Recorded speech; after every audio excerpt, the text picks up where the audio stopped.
اگر آج رات آپ سونے کے بعد دوبارہ آنکھ نہ کھول سکیں تو کیا آپ تیار ہیں قبر کے پہلے سوال کے لیے؟ ذرا تصور کیجئے، چاروں طرف اندھیرا، سانس لینے میں مشکل اور کوئی مدد کرنے والا نہیں۔ یہ کہانی ہے عثمان کی۔ عثمان ایک کامیاب نوجوان تھا، دنیا کی نظر میں سب کچھ ٹھیک تھا، پیسہ، طاقت، نام، لیکن اللہ کی نظر میں کچھ بھی درست نہیں تھا۔ نماز کبھی کبھار، جھوٹ روز کا معمول، حرام کمائی سب کرتے ہیں کہہ کر دل کو تسلی دے لیتا تھا۔ اس کی ماں اکثر سمجھاتی تھی، کہتی تھی بیٹا اللہ سے ڈر جاؤ، قبر بہت اکیلی ہوتی ہے۔ عثمان مسکرا کر جواب دیتا، امی ابھی جوانی ہے، توبہ تو بعد میں بھی ہو سکتی ہے۔ لیکن عثمان یہ بھول گیا تھا کہ موت عمر نہیں دیکھتی۔ ایک رات عثمان نے عجیب خواب دیکھا۔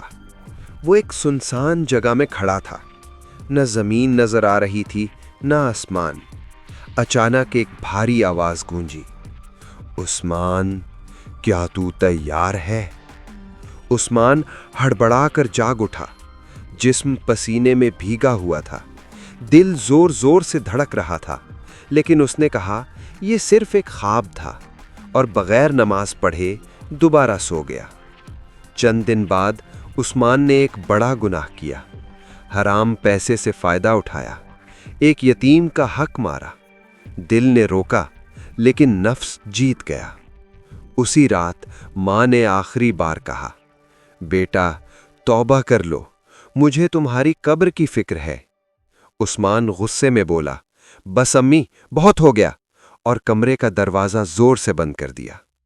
ماں کی آنکھوں سے آنسو بہہ نکلے۔ اسی رات عثمان اپنے کمرے میں اکیلا تھا۔ اچانک اس کا سینہ بھاری ہونے لگا، سانس رکنے لگی، دل جیسے کسی نے جکڑ لیا ہو۔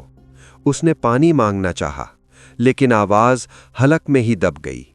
آنکھوں کے سامنے اندھیرا چھا گیا۔ جب عثمان نے آنکھ کھولی تو وہ ایک تنگ، تاریک جگہ میں تھا، نہ روشنی نہ ہوا۔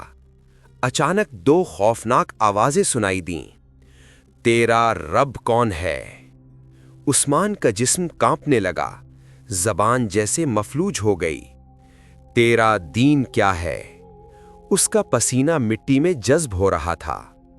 تیرا نبی کون ہے؟ عثمان چیخنا چاہتا تھا، لیکن آواز دفن ہو چکی تھی۔ قبر تنگ ہونے لگی، دیواریں دبانے لگیں، سانس لینا ناممکن ہو رہا تھا۔ پھر ایک آواز آئی، تو نے وقت پر توبہ نہیں کی، اب وقت ختم ہو چکا ہے۔ عثمان رونے لگا، یا اللہ ایک موقع دے دے، میں بدل جاؤں گا۔ اچانک عثمان کی آنکھ کھل گئی، وہ زندہ تھا، سانس چل رہی تھی، باہر فجر کی اذان ہو رہی تھی۔ عثمان بستر سے اٹھا، وضو کیا اور سجدے میں گر پڑا۔ آنسو زمین پر گر رہے تھے۔ یا اللہ میں نے بہت گناہ کیے، لیکن آج میں سچی توبہ کرتا ہوں، مجھے معاف کر دے۔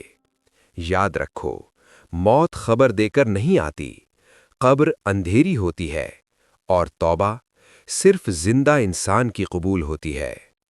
اگر یہ کہانی آپ کے دل کو چھو گئی ہو تو آج ہی خود سے وعدہ کیجئے کہ ہم توبہ کو کل پر نہیں چھوڑیں گے۔